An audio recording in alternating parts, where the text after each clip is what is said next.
Assalamualaikum warahmatullahi wabarakatuh.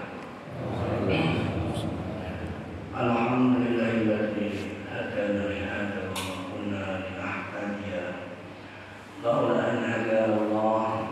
Asyhadu an la ilaha illallah wahdahu la syarika lahu wa asyhadu anna Muhammadan abduhu wa rasuluhu alladzi la nabiyya ba'dahu. Allahumma shalli wa sallim wa barik ala sayyidina Muhammad ibn Abdullah wa ala alihi sahbihi wa mawalah. La haula wa la quwwata illa billah. Para bapak ibu jamaah salat subuh, salat baitul isya, mukim salat beriman rahmatullah. Marilah kita senantiasa berusaha mensyukuri atas karunia nikmat dari Allah Subhanahu wa taala. Ikrar dengan mengucapkan alhamdulillahirabbil alamin. Bagian dari syukur kita yang lain adalah dengan imtisal wa awamirillah, yaitu menjalankan perintah-perintah Allah Subhanahu wa taala. Wastinabi nawahi, dan menjauhi larangan-larangan Allah Subhanahu wa taala. Maka dengan demikian kehadiran kita di mushola ini untuk bersama-sama menjalankan sholat subuh bersama, dilanjut dengan kajian Ramadan, adalah juga bagian dari syukur kepada Allah karena melaksanakan perintahnya, menjauhi larangannya. Dengan demikian kita berharap Allah SWT senantiasa menambahkan nikmat kepada kita semuanya. Amin ya rabbal alamin. Allahumma shalli wa sallim wa barik ala sayyidina Muhammad. Semoga bersama dengan beliau Baginda Rasulullah sallallahu alaihi wasallam berada untuk mendapat syafaatnya baik di dunia maupun akhirat. Amin Allahumma amin. Marilah kajian materi ini kita buka dengan umur kita hadiahkan Fatihah untuk para guru kita, khususnya Al-Imam Taqiyuddin Abu Bakar bin Muhammad Al-Husain Al-Hisni wa walidihi wa sayyidatihi wa walidihi. Kita hadiahkan kepada ayah ibu kita yang sudah mendorong kita dan para jamaah pengajian pada subuh dari surah Al-Iman dan surah Baitul Isya yang sudah mendorong kita. Semoga Allah senantiasa memberikan maghfirah dan kasih sayangnya di alam barzakh serta nanti mendapatkan tempat yang terbaik, yaitu surga. Doakan kepada suami, istri, anak-anak kita dan keluarga kita semuanya, semoga dalam lindungan Allah, jauhkan dari mara bahaya, jauhkan dari petaka, jauhkan dari sakit, dan dicukupkan dengan rezeki yang halal barakah dan mahwa, serta menjadi generasi yang soleh dan soleh. Alam yatina wa alam yatikum wa lakum yakin sholihatin. Al-Fatihah. A'udzu billahi minasyaitonir rajim. Bismillahirrahmanirrahim. Alhamdulillahirabbil alamin arrahmanir rahim maliki yaumiddin. Iyyaka na'budu wa iyyaka nasta'in. Ihdinas siratal mustaqim. Shiratal ladzina an'amta 'alaihim ghairil maghdubi 'alaihim waladdallin. Amin. Hadirin hadirat rahmatullah, bagian ini kita akan mengkaji kaitannya dengan masalah sholat.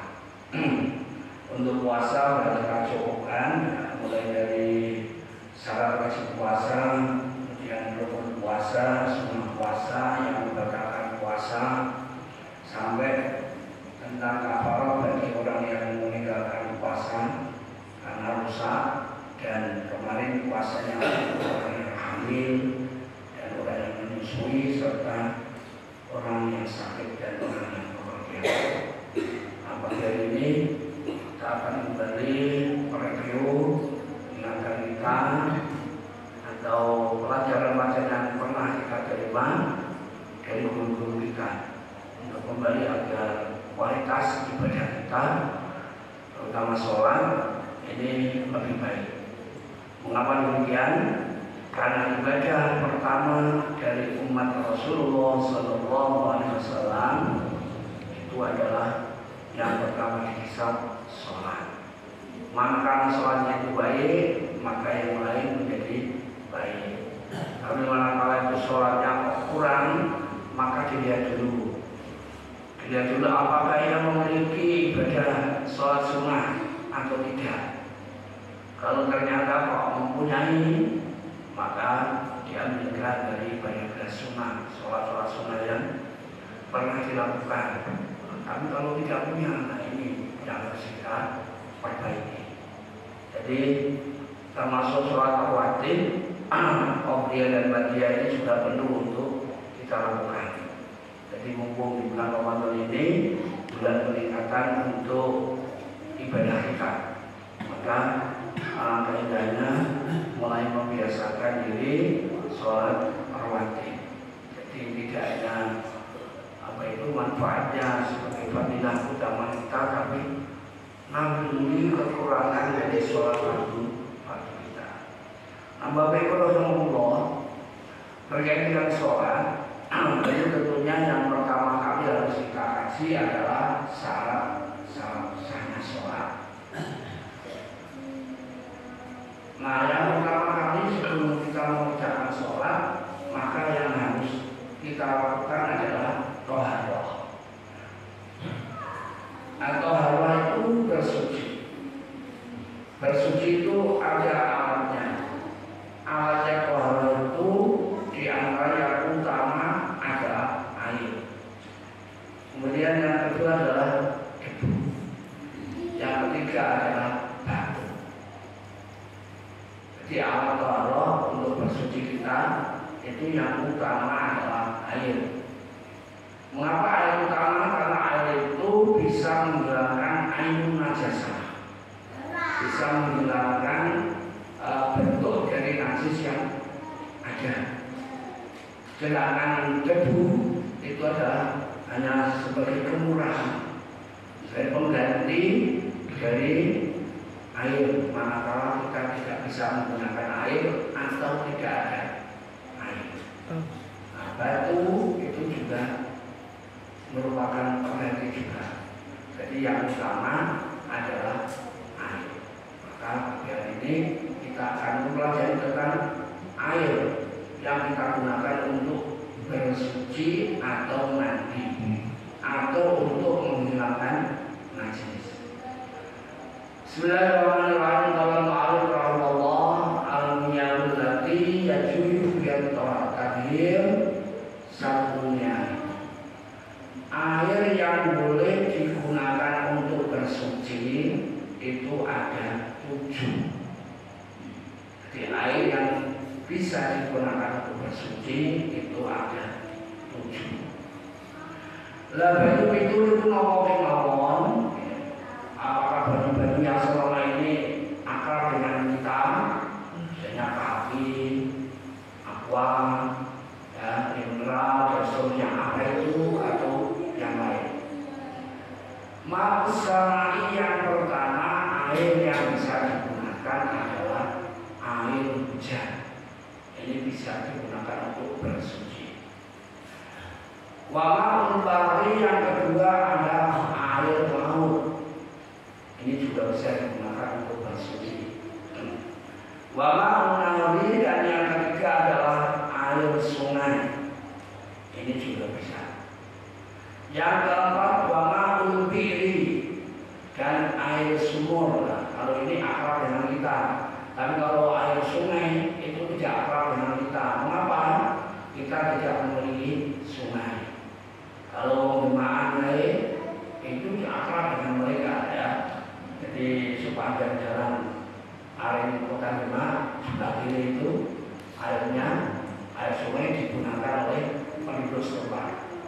Tapi di kita ini yang akrab dengan kita adalah air sumur.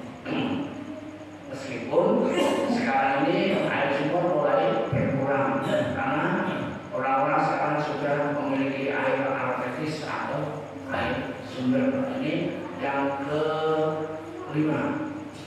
Bahwa air ini dan air sumber tempat air, mata air perkebunan atau mata air yang bersumber dari mau dibur. Bahwa salji dan yang keenam adalah air salju atau air es. Dan yang ketujuh adalah ma'ul bardi, yaitu banyu embun. Air embun atau danuh cara Jawa ini. Ini adalah air-air yang bisa kita gunakan untuk bersuci, baik menghilangkan hadas maupun untuk menghilangkan najis. Nah, air hujan itu bisa digunakan untuk bersuci didasarkan pada firman Allah Ta'ala, Bismillahirrahmanirrahim, wa yunazzilu 'alaikum minas sama'i ma'an litahhirakum bi. Dan Allah telah menurunkan kepada kalian semuanya air dari langit, berarti banyu hujan. Litahhirakum, supaya bisa untuk bersuci kalian semua dengan air tersebut. Nah, para Bapak Ibu rahimahullah, dari 7 macam air itu nek diteliti kembali itu ada 2 kelompok. Yaitu yang pertama air yang turun dari langit. Pelanggan ini menurut pokoknya banyu apa wae sing turun dari langit, maka itu adalah air yang suci, mensucikan. Buat jajan ini nopo dari sekolah ini, siji banyu udah, loro banyu es, lalu banyu penggulu. Ini sekolah ini, lalu lasen yang ini mau bersumber dari bumi. Nopo ini mau ma'ul wahli, air laut dari bumi, mau nali air sungai dari bumi, mau pilih air sumur juga dari bumi, mau ini yang tepat adalah air sumber atau mata air. Ini bersumber dari bumi. Jadi endi wae banyu sing meduni saka langit langsung ke saka bumi, berarti itu banyu yang suci. Kalau Allah, kemudian air yang mau 7 macam itu mau oleh ulama diringkas menjadi 4. Jadi yang pertama itu air suci dan mensucikan untuk lainnya. Hal itu dikenal dengan air mutlak. Air mutlak. Air mutlak itu air seni memenuhi kamu tidak punya nama baku. Itu air mutlak namanya. Yang tidak punya nama baku. Contohnya, oke, air mutlak itu contohnya. Banyu yang kita ambil, ya, misalnya kita ambil dari kolam itu, kalau kita masukkan kendi, jadi banyu kendi. Kalau kita masukkan ke gentong, banyu gentong. Masuk ceret jadi banyu ceret dan semua itu mau banyu ngomong, itu banyu gentong, ya seterusnya. Mengalami perubahan. Tapi ada juga yang tidak mengalami perubahan. Contohnya banyu seluruh, ini banyu ngomong, oh ini banyu laut, kok gelas, ini banyu seluruh ya. Kalau air yang lain air kelapa, banyu kelapa itu dengan taruh di gelas, kok dengan ditapai waktu banyu ngomong, banyu kelapa. Kalau keceret, ini banyu ngomong, banyu kelapa. Tidak mengalami perubahan. Nah, ini berarti tidak air mutlak. Jadi air mutlak itu tidak mempunyai nama baku, tapi namanya berubah tergantung dia bertempat di mana. Nah, air mutlak itu disebut dengan air tohir mutahhir ghairu makruh. Jadi air suci itu ada yang suci mensucikan untuk lainnya dan tidak makruh digunakan. Yang namanya air mutlak tadi. Kemudian yang kedua itu suci mensucikan tapi makruh untuk digunakan. Jadi suci mensucikan, ya kalau gawe berwudu, ya kalau iso gawe ngilangi najis, kalau digawe masak. Itu air suci mensucikan. Tapi ini kalau nek digunakan makruh. Makruh itu apa? Makruh itu nek ditinggalkan itu berpahala. Kan kalau dilakukan itu tidak berdosa itu makruh. Aku dalam bahasa luarnya itu makruh itu dikepingi, sebaiknya orang diunggu. Lah, air yang makruh digunakan itu adalah air yang terkena pancaran sinar matahari langsung, atau dalam bahasa fikihnya disebut ma'ul musyammas. Jadi air yang terkena paparan matahari langsung. Yang kadang-kadang dengan namanya gunakan panas ya, musim ketika nanti itu panas ya. Nah panas itu mau naik kena paparan matahari langsung itu makruh. Tapi dilihat dulu tempatnya. Tidak semua yang terpapar matahari itu makruh. Dulu tempatnya. Nek tempatnya itu mau kok dari pasti. Misalnya dengan di rumah punya tandon, tandonnya dari plastik, meskipun panas itu tidak makruh. Tapi kalau tandonnya itu dari bejana, misalnya dari besi, dari tembaga, aluminium, itu mau makruh. Mau makruh pas panas. Jadi pas panas, itu naik sakit malah. Jadi makruh digunakan itu naik isi panas. Apa kok makruh? Ini Rasulullah bersabda, nah Aisyah radhiyallahu ta'ala anha minal musyammasi wa qala innahu yurisul bawasa. Rasulullah melarang istrinya Dewi Aisyah untuk menggunakan air yang terkena paparan sinar matahari. Dan dia berkata innahu yurisul bawas, bahwa air yang terkena sinar matahari langsung mau bisa menimbulkan penyakit belang. Penyakit belang, contoh yang penyakit belang ini kulitnya kunang-kunang gitu. Itu dikhawatirkan bisa kena penyakit baros, yaitu penyakit baros. Ini dikhawatirkan seperti itu. Makanya sebaiknya dihindari dengan di rumah punya ada bejana yang terbuat dari dari besi, tembaga dan seterusnya. Kan kalau dari plastik itu rapuh. Karena apa? Tidak menimbulkan karat. Betul. Tapi sih kan karat. Meskipun orang karat, capek kok belum karat.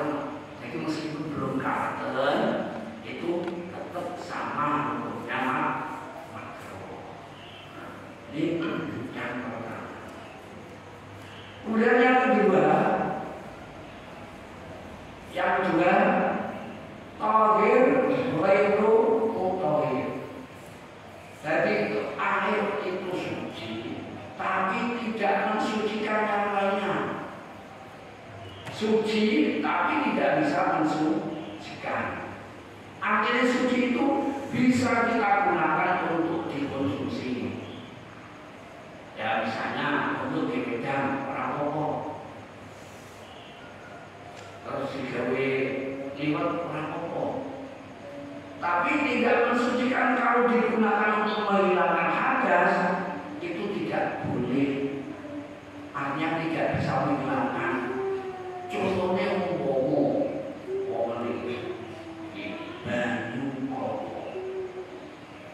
banyu kopi pohon itu suci. Tapi kok gak cemok, angsa apa boten? Boten angsa. Nah kalau orang lain kan mergo pikir engko, orang rasa pikir ora iso dhewe ngilani najis. Kewudu yo ora karena ora iso ngilani hadas. Tapi kok jenengan kok kuliwat mbok bantu klopo. Iki wong saiki karo seneng ning kok. Jadi sego semanten dibakar. Jadi bakar. Susune iki ora trimo lho langsung iki. Maksudnya ora ono biyen trimonan. Jadi urip kan enak. Nah, saya kan boleh macam-macam ya. Makanan itu jadi kayak empok macam-macam. Jadi misalnya itu gawe wetan kopi dengan air kelapa, orang kopi. Karena suci untuk dikonsumsi tapi tidak bisa digunakan untuk menghilangkan najis. Nah, itu makanya disebut air suci tapi tidak bisa mensucikan. Termasuk air suci yang tidak mensucikan nanti adalah banyu mustakmal. Banyu mustakmal itu banyu yang sudah digunakan untuk menghilangkan hadas dengan wudu. Nah, banyu sing tumetes saka wudune jenengan iku mau jenenge banyu mustakmal. Mustakmal ku artine iki wis digunakne lho. Jadi dari kata amilah kemudian dari mustakmal itu artinya air yang sudah digunakan. Digunakan untuk apa? Untuk menghilangkan hadas. Itu jadi banyu mustakmal. Mulane dengan nanti nek pas wudu, wudu terus nyawune kok banyu wudune ten wajane kok netes ning cawan iki. Iki banyu sing cawan kedua dadi mustakmal. Paham ya? Tapi nek jenengan wudune ning kolam, nggih, netes ning kolam, banyune mau diganti hidup meneh. Ora mustakmal. Lho kok ora mustakmal? Mergo banyune akeh. Nek kolam itu kolam gede. Tapi nek jenengan gunake kolam kamar mandi jenengan sing ukurane cilik-cilik iki mau, mergo saiki omahe cilik-cilik. Bak mandi iki sakmene. Enten opo mboten? Air ini kurang dari 2 bola. Ya mesti wong kolam citok. Maksudnya itu orang mulai loro itu orang. Itu hanya istilah. 2 bola istilah itu nek cara air itu diisi, bak mandi itu diisi, maka air yang digunakan untuk memenuhi bak mandi mau adalah 216 liter. Dan bak mandi sampai ini mau dikebali orang 200 liter. Enten nomornya. Ini kan paling siji. Mungkin untuk 50 cm. Ini 40. Padahal kalau bak mandi yang isi 216 liter itu ukurannya adalah 60, tingginya juga 60. Ini yang dengan kebagi banyu ini itu 216 liter. Itu namanya 2 bulan. Jadi orang lain mulai turun badan. Jadi 2 bulan itu adalah air yang bak mandi yang berisi 216 liter.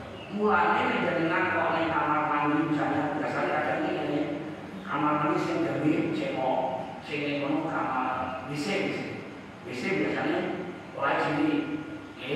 Lah ini kan dengan damel pola cilik kamar mandi kalau bisa dengan MCK-nya, ini lebih baik pola itu merobos kayak bolonan. Nyetruk kalau pola gede. Tapi nek ora niku hati-hati nek pas cemok ojo sampai nyiprat ning ngene iki mau. Bak sing cilik. Sebab nek nyiprat iku nek saka cewek iki dadi najis. Saya kena najis. Lalu digawe wudu jadi musta'mal. Lama jadi. Jadi kalau kita punya bak yang ukuran kecil, itu nek sepok ngati-ngati. Dodok ojo sampai ngadeg. Sebab nek ngadeg iso nyiprat ning banyu sing perlu digunakake. Karena nyiprat mergo ning ngono iki cewek iso dadi mutan najis banyu sing najis. Beda nek apa pipa ya, nyetel nek ngelak mandi gede, iku mau ora apa-apa, masih menyatu dan airnya masih menyatu. Jadi hati-hati. Jadi banyu sing suci tapi tidak muslimkan adalah banyu musta'mal. Buat kata bawah di sini. Lah terus termasuk banyu sing ning ngono mau ora kena digawe bersuci. Banyu sing ning kono kecampuran karo barang suci. Banyu suci tapi ora kena gawe wudu, ora kena gawe adus, ora kena gawe ngilangi najis. Contohnya apa? Banyu teh. Banyu teh mau kan teh loh. Dengan contohnya teh. Itu jadi banyu sing ning kono kecampuran karo barang suci. Ora kena digawe namanya wau banyu siro rasa putih.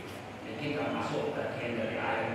Dan yang selanjutnya yang terakhir banyu najis. Banyu najis itu adalah banyu sing kecemplungan najis. Nah, mari kita lho, olah sithik to. Kita ora ono bulan. Terus ning kono ono kae sesuk pirang-pirang. Kok terus digawe orang sak ngono ora ono nek banyu positif. Bening kok tapi ya walaupun bening mergo kok ning kono ono najis. Najis apa? Najis kawe sejak biasanya karena kajian itu awal itu kan kurang teliti sejak bulan-bulan itu hati-hati nek pola ini sini karena orang sejak mundur dua pola koyak jentuk manggon itu. Nah ini air najis itu air yang terkena najis. Jadi para bapak ibu Allah untuk hari ini dari bawah kita mengenal tentang air yang terkena. Jadi sifat-sifatnya, jadi air itu sifatnya aslinya ya seperti utama dan tidak keruh dan seterusnya. Namun yang jadikan kapok dari banyu sumur itu mau rotok banget, mak goreng. Ini kalau gawe adus, kalau gawe sapi putih, besok nih rasa takut ini. Mengatakan mungkin manfaat dan kita setuju. Al-Fatihah. Alhamdulillahirrahmanirrahim. Bismillahirrahmanirrahim. Alhamdulillahirabbil alamin arrahmanir rahim maliki yaumiddin. Iyyaka na'budu wa iyyaka nasta'in ihdinas siratal mustaqim. Siratal ladzina an'amta 'alaihim ghairil maghdubi 'alaihim waladdallin.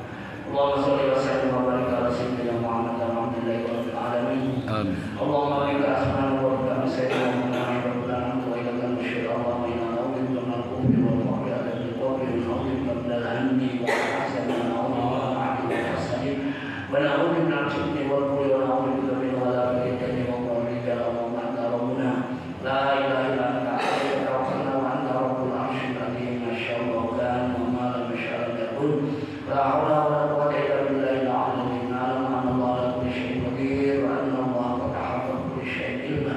Allahumma inna na'udzu bika min shururi anfusina wa min syarri kulli dabbatin anta 'alamun nas ya bi'aka rabbana ala siratal mustaqim. Bismillahirrahmanirrahim. Wa qulina wa inna inna la yadurruka syai'un wa inna billahi rabba wa islam bina wa bi Muhammadin sallallahu alaihi wasallam. Rabbana la tuzigh qulubana ba'da idh hadaytana wa hab lana min ladunka rahmah innaka antal wahhab. Rabbana atina fid dunya hasanatan wa fil akhirati hasanatan wa qina adzabannar wa adkhilna jannata ma'al abrar ya aziz ya ghaffar